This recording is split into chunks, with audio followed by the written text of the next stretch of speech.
लु अब ल ल डाइरेक्सन चाहिँ ठ्याक्कै सिधा बनाएर अगाडि बढौँ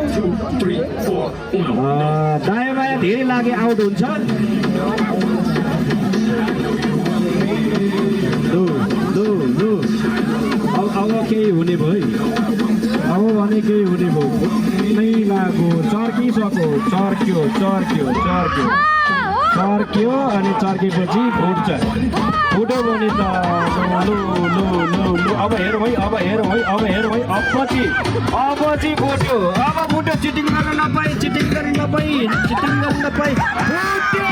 भनेको झन्डै टिक्नको लागेछ पठै गरे